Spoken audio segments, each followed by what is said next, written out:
Baik, pemirsa Dharma TV, tentunya masih bersama saya Stata Dewi dalam Manage Your Mind, dan bahasan kita adalah tentang Parita Brahma Wihara Parana. Agak sulit, tapi bisa dijelaskan oleh Bante. Baik, pemirsa, tadi kita menanyakan satu hal, apakah Parita ini bisa dilakukan oleh orang awam tanpa bimbingan seorang biku atau Bante? Monggo dijawab, Bante. Sesungguhnya Parita itu adalah afirmasi yang sangat positif. Ya. Siapapun juga yang bisa membangkitkan afirmasi yang positif itu sangat bermanfaat untuk orang itu sendiri. Seperti sekarang kalau kita lihat, ada umat kita yang dia kena sakit kanker darah. Nah, saya katakan siapapun juga yang sakit kena kanker darah itu sumber utama kekuatannya karena energi kebenciannya itu begitu kuat. Jengkel, mangkel, marah. Ini berulang-ulang muncul. Itulah yang menyebabkan dia timbul penyakit. Ya. Karena orang itu dia kena penyakit kanker, kanker darah malah waktu itu juga betul. Jadi ini cocok untuk beliau yang Ani Yudhoyono juga kena kanker itu. Ternyata dia menjalankan, saya katakan, cobalah kamu baca Parita. Di dalam baca Parita itu, coba lihat arti maknanya terlebih dahulu. Ya. Kita bisa menderita itu karena arah pikiran kita itu ditujukan ke hal yang negatif. Ternyata ini memproduksi penyakit untuk kita. Maka mulai sekarang di situ ditegaskan, arahkan yang positif, timbulkan rasa senang, timbulkan gembira, timbulkan bahagia, memusat kesan terus menerus sampai yang paling dalam seimbang. Di situ akan jadi kekuatan dahsyat di dalam pikiran kita. Kalau kita sudah membaca Parita seperti itu, saya bimbing juga, kamu setengah jam meditasi, cukup ucapan dalam batin berulang-ulang, semoga aku bahagia, bebas dari kebencian, bebas dari ketakutan, bebas dari semua penyakit, bebas dari semua macam penderitaan. Semoga aku bisa menjaga kebahagiaanku sendiri. Berulang-ulang terus. Jadi kita memotivasi kita, aku inginnya seperti ini. Jadi memprogram cara berpikir setengah jam ini, tapi 5 kali. Jam 3, jam 6, jam 9, jam 12, jam 3 lagi, jam 6 lagi. Terus tiap 3 jam kita baca Parita setengah jam, baca doa meditasi setengah jam. Ternyata 1 bulan bablas penyakit kankernya. Jadi ini kan bisa dimanfaatkan karena itulah yang dikatakan bahwa kita adalah energi yang mempengaruhi otak dan organ kita, semuanya itu tergantung energi apa yang kita isikan dalam pikiran. Betul. Itulah yang menyebabkan, jadi kita tidak usah terlalu fanatik dengan Parita pakai bahasa India kayak, pakai bahasa Hindu kayak, pakai bahasa yang Arab kayak, nggak perlu. Bacalah artinya dulu. Kalau itu artinya bermakna, wah ini nyata, jelas, tidak bohong-bohongan. Jadi awakku dewe, di awakku pikirannya salah, aku menderita. Sang Buddha nyatakan, arahkan kita senang, arahkan kita gembira, arahkan kita bahagia, pusatkan terus ke sana, perhatikan ke sana, diulang-ulang terus, dibangkitkan terus-menerus sampai memusat seimbang. Wah, itulah kekuatan dahsyat yang luar biasa. Itulah yang dikatakan Parita artinya seperti itu. Jadi bukan bohong-bohongan. Kalau bohong-bohongan kita nggak harus yang didoakan ndukur. Seperti banyak orang yang berdoa, ya berilah aku kekayaan. Kalau memang betul yang atas yang menentukan kita kaya atau miskin, saya jamin wong Indonesia kaya kabeh. Dia sembahyang 5 waktu kan pas jaluk kaya kabeh toh. Tapi kenyataannya di mana kekayaan mereka? Ya. Nah, dengan demikian jujurlah. Jadi ternyata bukan hanya sembahyang membuat kita jadi kaya. Ya. Yang tidak sembahyang banyak yang tidak sembahyang malah kaya. Ya itu kenapa? Maka dari itulah yang dikatakan siapapun yang mau kaya harus berjuang dengan sungguh-sungguh, penuh semangat, ulet, terus memperkaya materi, tapi jangan lupa untuk memperkaya batin juga. Jadi dua-duanya sama, semuanya perlu perjuangan. Jadi tidak ada orang yang mau kaya itu cukup sembahyang kamu jadi kaya.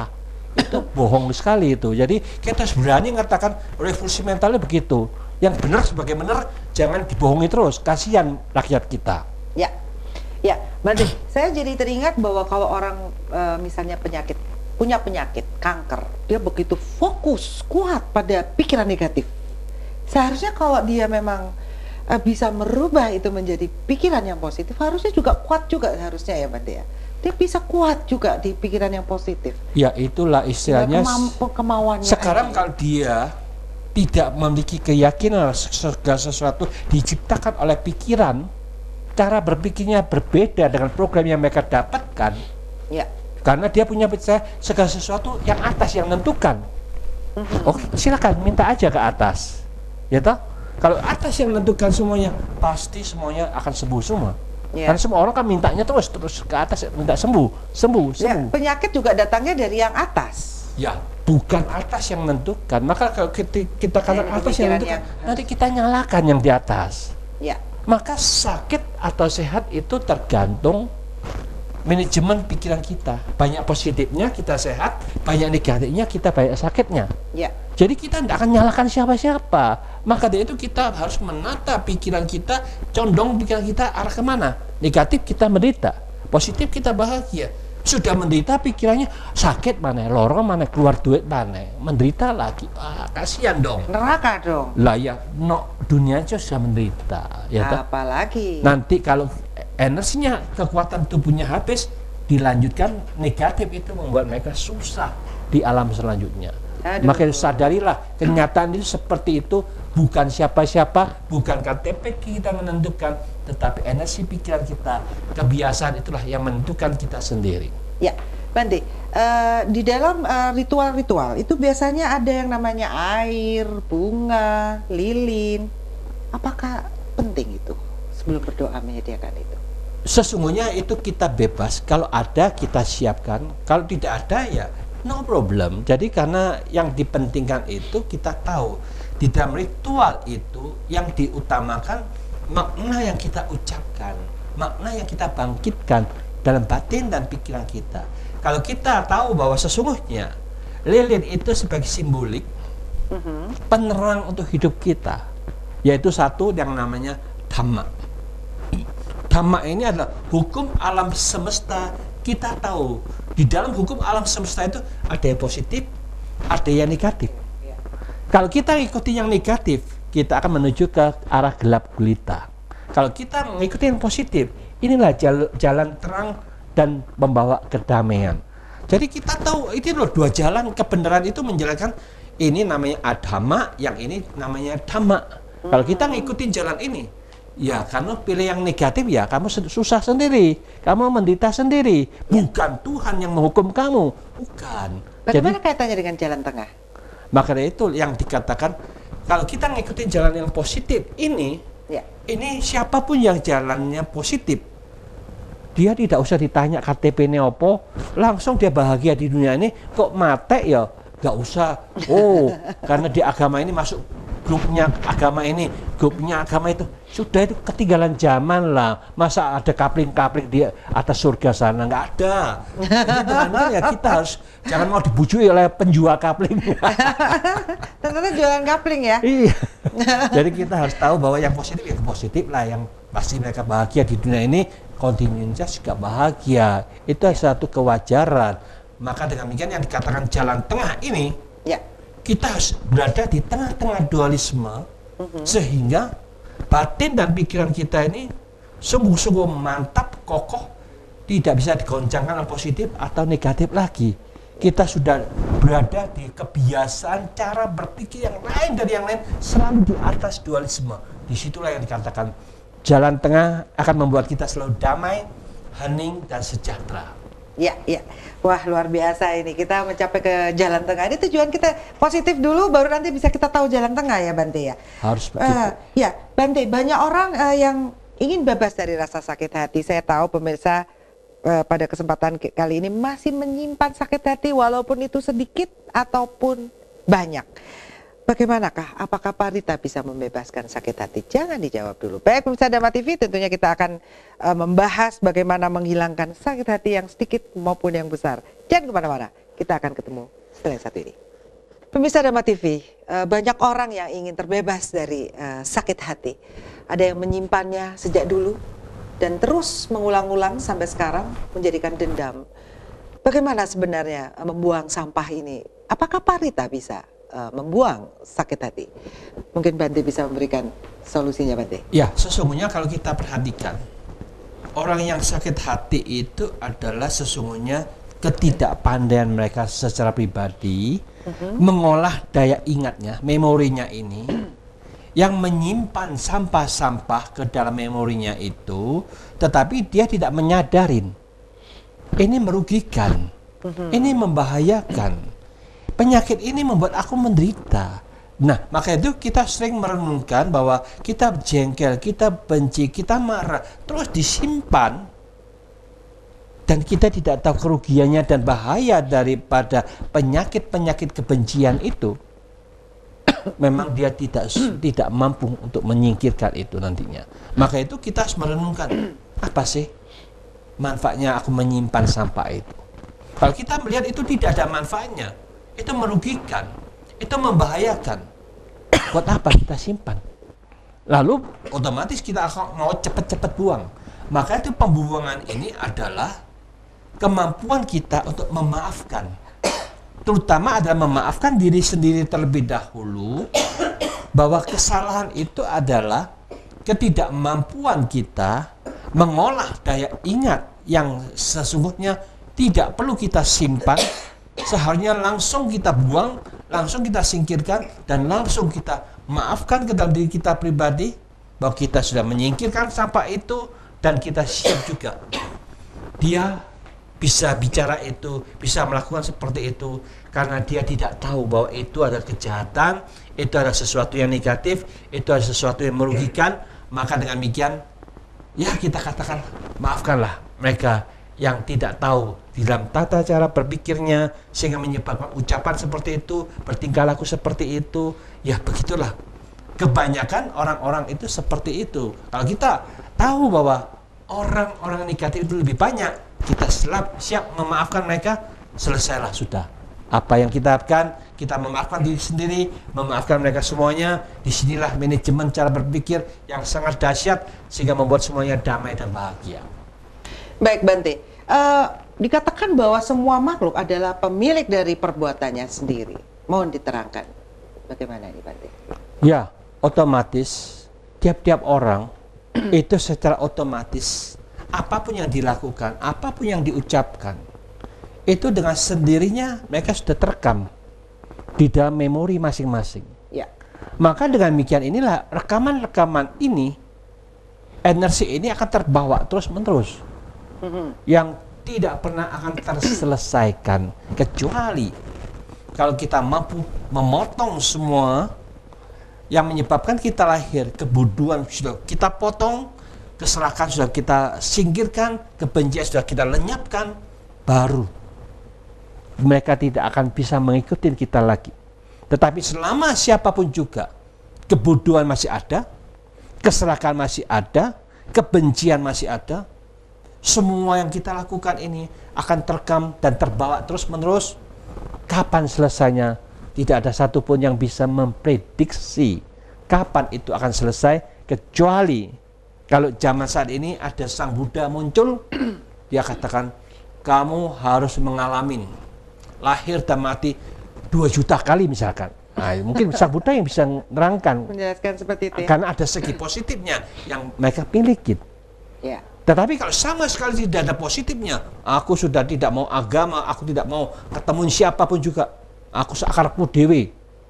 Sang Buddha kata, ini dia lahir dan mati tak terhingga. Kapan dia berdunia tidak tahu, tidak bisa diketahui lagi, karena dia sudah suka di dalam jalur yang gelap itu sendiri.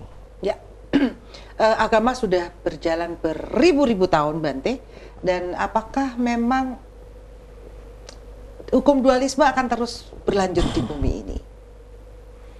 Bahkan bukan buat 2000 tahun, beribu-ribu tahun, berjuta-juta sampai bertriliun-triliun tahun yang akan datang. Ya, tetap kita. Selama ada bumi, ada manusia, pola pikir manusia itu macam-macam.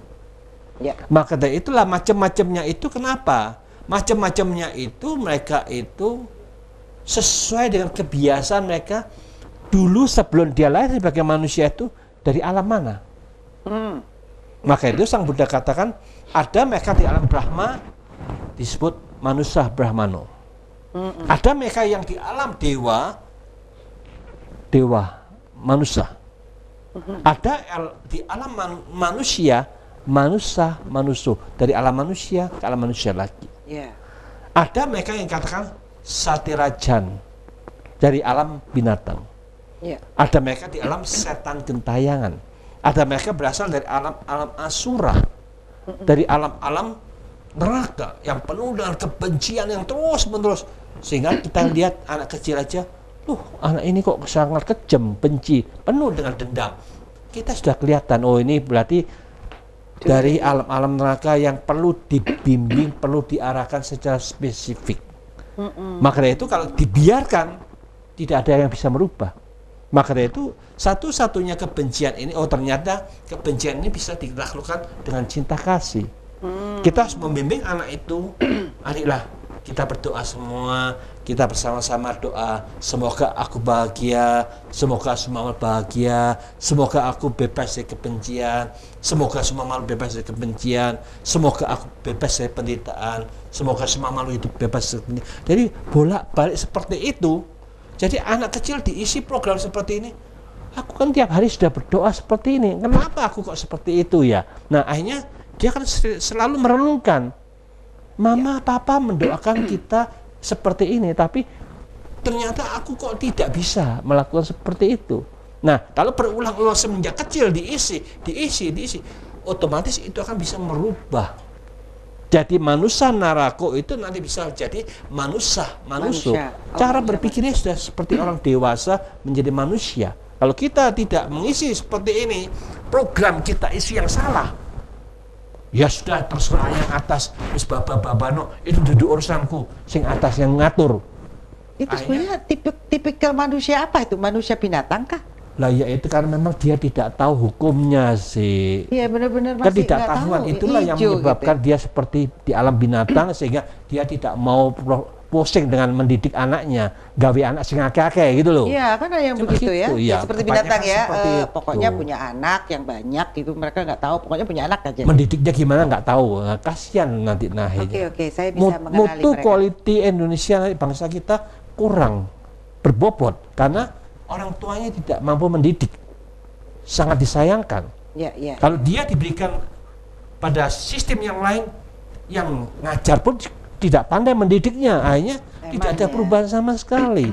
Sebagai contohnya gampangnya lah, penjara-penjara yang ada di Indonesia ini, mana yang sudah melakukan revolusi mental untuk masyarakat yang tinggal di penjara itu. Ya, benar. Mereka tidak ada pendidikan sama sekali. Bukannya seminggu sekali dipanggilkan penceramah, cukup.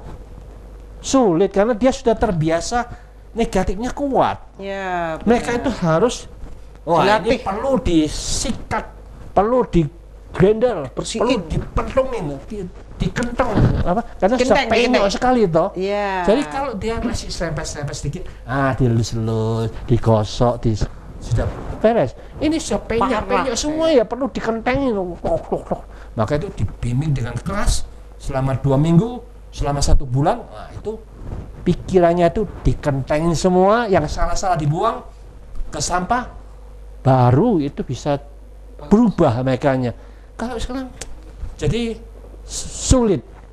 Negara dirugikan dengan orang-orang seperti itu. Kasih makan terus? Iya, nggak ada manfaatnya. Nggak ada manfaatnya ya, dan nggak ada pendidikan manfaat. Baik, Bante, hidup ini penuh rahasia dan kekhawatiran. Bagaimana menurut Sang Buddha? Sang Buddha sampai turun loh dari istananya untuk memahami ini. Jangan dijawab dulu. Baik, Bisa Dhamma TV, tentunya siapa sih yang nggak khawatir di dalam hati ini? Tetapi bagaimana menurut Sang Buddha? Jangan kemana-mana, kita akan bahas setelah satu ini. Pemirsa Dhamma TV, hidup ini penuh dengan rahasia dan kekhawatiran. Apa sih sebenarnya rahasia dalam kehidupan ini? Apakah semuanya itu bisa kita nyatakan? Kita buka dengan gamblang, kita lihat dengan jernih. Dan mengapa kita masih khawatir? Karena biasanya kekhawatiran itu karena kita tidak bisa melihat ya. Seperti kita khawatir anak kita pergi bermain dan kita khawatir, cemas, dia ada di mana. jangan-jangan ada begini, ada begitu. Dan kita akan diskusikan ini dengan Bante. Bagaimana menurut Sang Buddha perihal ini, Bante? Ya, inilah yang dikatakan Sang Buddha ini sebagai manusia yang punya kemampuan yang sangat dahsyat, punya teknologi cara berpikir yang luar biasa, sehingga kita ini sebagai umatnya kebanyakan cara berpikir kita ini bukan Sang Buddha. Cara berpikir kita itu penuh dengan kebodohan, tidak tahu. Tidak tahu teknik yang terbaik bagaimana kita bisa memahami, karena siapapun yang sering khawatir, sering takut itu ternyata setelah dianalisa yang dipikir jangan-jangan begini, jangan-jangan nanti begitu, jangan-jangan seperti ini, besok seperti itu. Jadi berandai kata, mengkhayal dalam pikirannya sendiri, jadi dipermainkan oleh pikirannya sendiri, dia menderita sendiri. Tapi dari dulu sampai sekarang nggak mau sadar-sadar. Kita kok sering dibodohin seperti itu loh, tapi tidak mau sadar. Maka dari itulah yang dikatakan kita harus ada keberanian untuk tiap malam mencatat, mengapa hari ini aku kok timbul khawatir dan takut. Apa yang kita takutkan?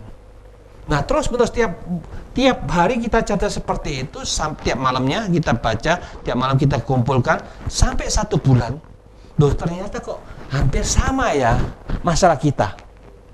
Nah, kalau kita tetap masalah sama-sama, lalu kita tidak tahu way out-nya, karena kita tidak berani untuk jujur ke dalam dirinya sendiri, otomatis kita tidak akan selesai-selesai.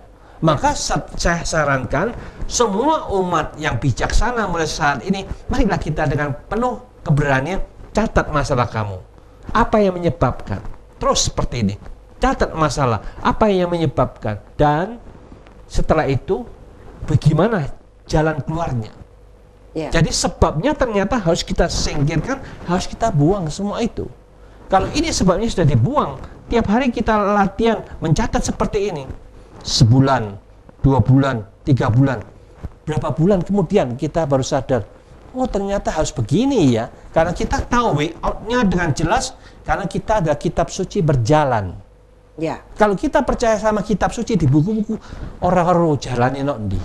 Karena Sang Buddha katakan, melihat pikiran sendiri, itulah jalan yang paling tepat untuk membebaskan dari semua kekhawatiran dan ketakutan. Karena kita takut dan khawatir, ternyata banyak kali kita takut dan khawatir nggak terjadi sesuai dengan apa yang kita perkirakan.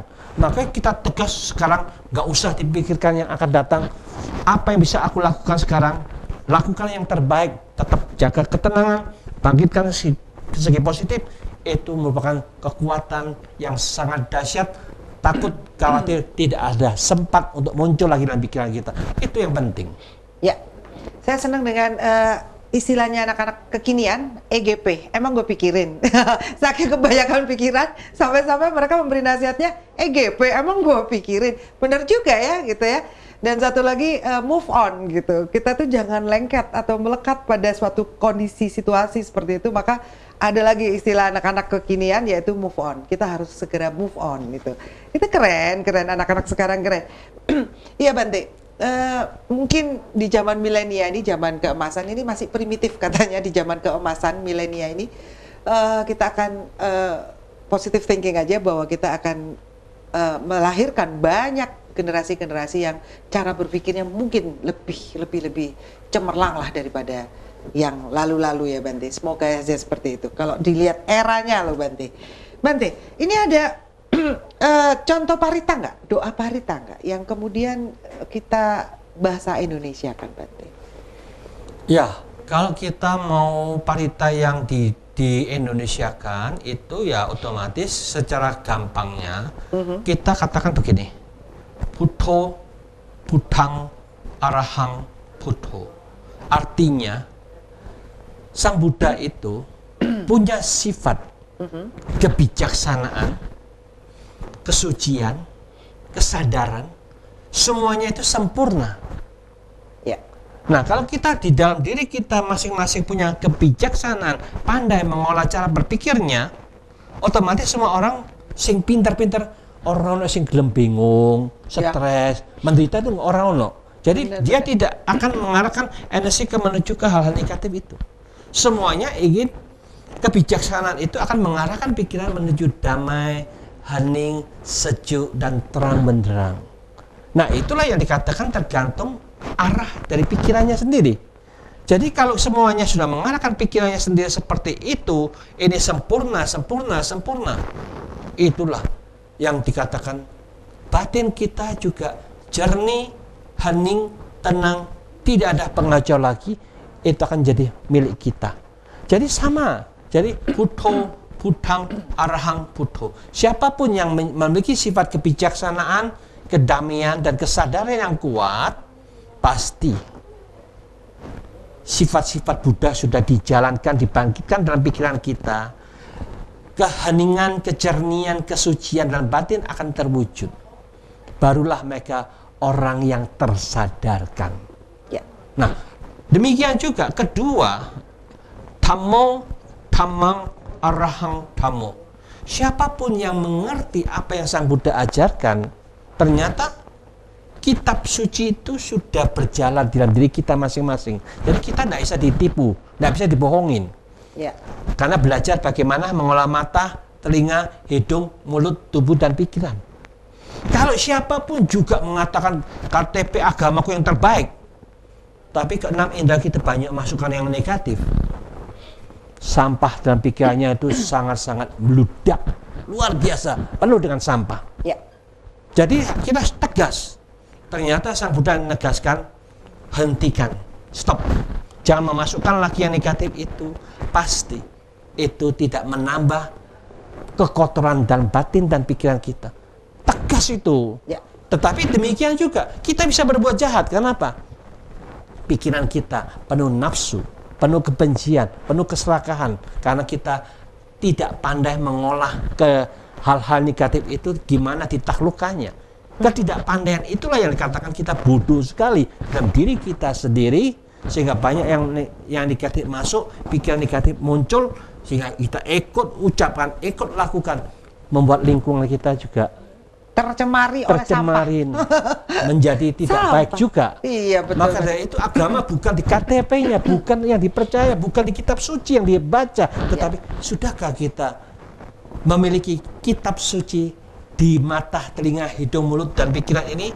Apapun yang masuk bersih, hening, damai, dan positif. Ya. Semuanya pikiran kita akan hening, damai, dan positif. Jadi dengan demikian tidak perlu ragu-ragu. Ini loh kitab suci berjalan.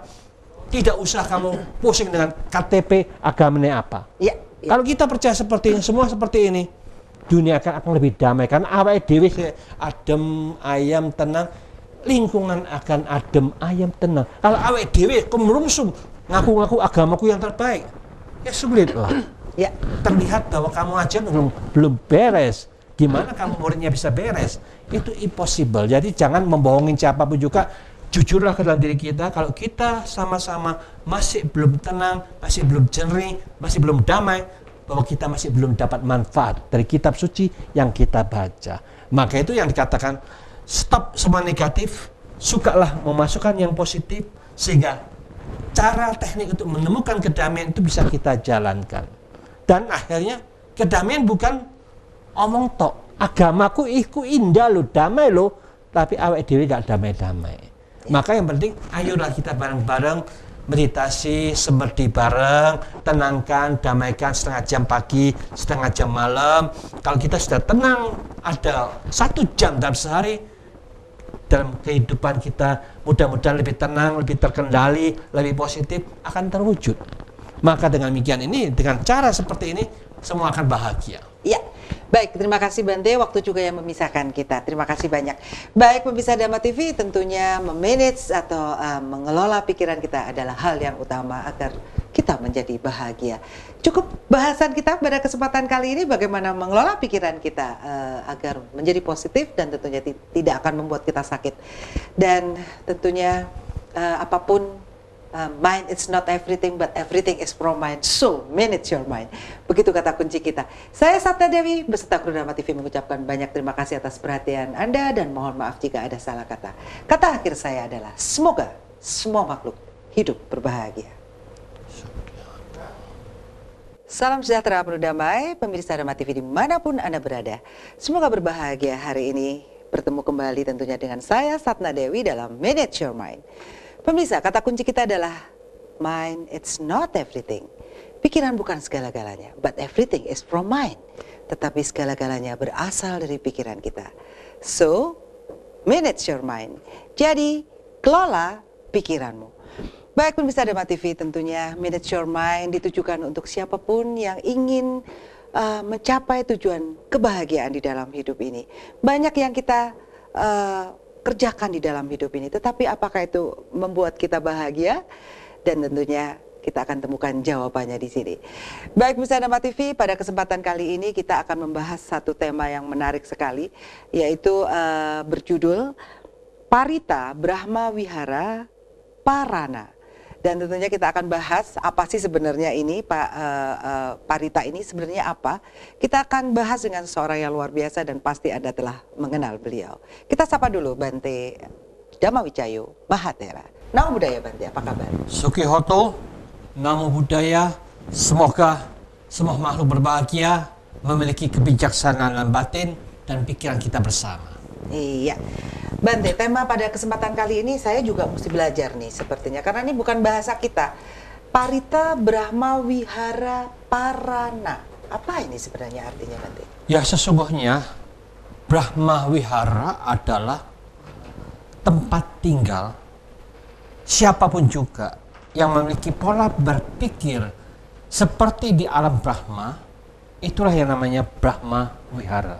Maka dengan demikian ini, tidak peduli siapapun yang memiliki pikiran penuh dengan cinta kasih, ingin selalu membahagiakan makhluk yang lain. Mereka bisa membahagiakan makhluk yang lain, berarti dia juga bahagiakan diri sendiri. Maka di dalam parita itu, kita membangkitkan afirmasi yang berulang-ulang, semoga aku bahagia, bebas dari kebencian, bebas dari penderitaan, bebas dari semua penyakit, bebas dari semua masalah. Semoga aku bisa menjaga kebahagiaanku sendiri. Ketika kita masing-masing tiap-tiap orang itu mengerti apa itu bahagia, apa itu bebas dari kebencian, apa itu bebas dari penderitaan, dia tahu akan dirinya sendiri, baru dia bisa memberikan kepada orang lain. Supaya semua makhluk bahagia, bebas dari kebencian, bebas dari penderitaan. Ini merupakan hukum. Kalau dirinya nggak tahu bagaimana kita bisa memberikan kebahagiaan bagi orang lain. Maka dari itu kita harus tahu ke dalam diri kita masing-masing. Maka Brahma Wihara ini harus diulang-ulang. Diulang pagi, siang, dan malam waktu kita dimanapun juga ada kesempatan, kita pancarkan bersama. Supaya ini sudah merupakan program di dalam pikiran kita secara pribadi, secara terus-menerus, dia sudah mendapatkan tempat tinggal yang penuh kedamaian. Otomatis kedamaian ini akan menular kepada orang yang ada di sekitar kita. Tetapi kalau kita kebanyakan ini, kita pikirannya kemerungsung, bingung, kacau, stres, emosi, otomatis lingkungan kita juga kena dampratnya. Maka dengan demikian itu, agama itu bukan dilihat dari KTP-nya. Dilihat sampai di mana kualiti batin dan pikiran individu masing-masing. Kalau dia tidak ada segi positifnya sama sekali, lalu menyombongkan agama yang terbaik, itu sudah omong kosong lah. Kosong dari manfaat untuk pribadinya, bagaimana dia bisa mengatakan gopekku paling api. Nah itu sangat disayangkan. Banyak manusia itu dibodohi dengan cara wis pokoknya orang agama penting terus agama KTP. Tapi pikirannya orang apa-apa nih. Ya. Jadi penuh sampah malah. Ya. Kalau kita pikir penuh sampah, benci, jengkel, curiga, nggak senang sini, nggak senang situ, sudah. Ini penyebab orang akan menimbulkan ketidakbahagiaan bagi pihak yang lain juga. Maka di dalam Brahma Wihara itu adalah sarana untuk siapa saja yang mengerti bahwa aku mau memiliki rumah yang penuh kedamaian. Itu harus kita pelajarin, harus kita mengerti dan bisa kita berikan kepada makhluk yang lainnya sesuai dengan quality batin kita seperti itu pula yang akan kita berikan kepada makhluk yang lain. Kalau pikiranku hanya isinya aku percaya, yang diberikan percaya. Akhirnya mubazir itu tidak ada gunanya. Ya. Jadi ajaran yang seperti itu memang cocok untuk zaman dahulu yang orang nggak mau belajar. Ya, yang masih bodoh-bodoh banget. Ya, gitu sekarang kan ya. bukan orang bodoh lagi. Ya. Dia mau cari agama apapun juga melalui internet. Ya. Wow, sudah ketemu. Agama Buddha, agama Hindu, agama Islam. Apa saja yang mau kita cari, ada di sana. Ya. Jadi kita manusia nih, kalau yang mau maju, jangan takut untuk belajar semua agama, supaya kita ini memiliki kemerdekaan bebas untuk memilih, bebas untuk belajar, bebas membuka, jangan ditakut-takutin. Belajar agama lain itu masuk neraka. Itu penipu dan pembohong yang berani. Jelas dan tegas ya. Ya, jadi kita punya kemampuan merdeka dan bebas untuk bisa mempelajari apapun. Nah, Bante, kalau di dalam Parita ini kan juga memakai bahasa Pali ya, kalau nggak salah ya, Bante ya.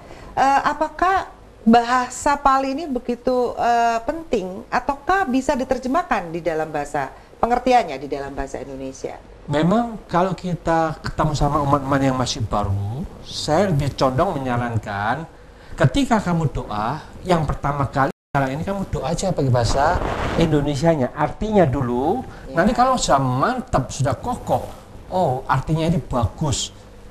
Kalau dijalankan memang ini membawa aku bahagia, membuat semua orang bahagia, berarti apa yang akan kita bacakan kita sudah tahu mutu dari apa yang kita ulang-ulang itu. Karena itulah yang dikatakan kalau kita belajar sesuatu yang nggak ono maknanya, kenapa kita doa seperti itu? Ya seperti betul. Saya doakan ya supaya Bante Dhamma Wijaya bisa masuk surga, dosa-dosa Bante bisa diampunin, nanti masuk surga. Loh, dikira memang kita punya kesaktian bisa minta mengampunkan pada yang di atas.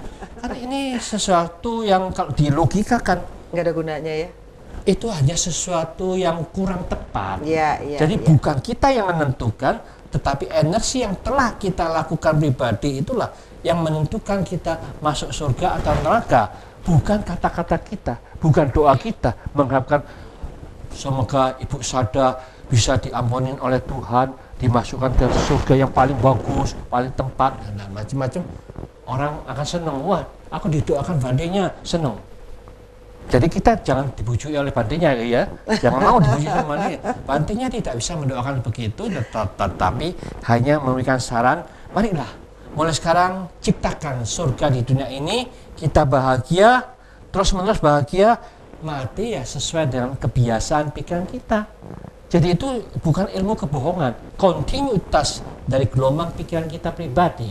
Jadi ini siapapun juga menjalankan, dia bahagia, lingkungan juga bahagia, dilanjutkan bahagia lagi, itulah yang nyata. Yang nyata, realitanya. Baik, Bante, tapi di antara pemirsa ini ada yang punya musuh nih, musuh bebuyutan bahkan.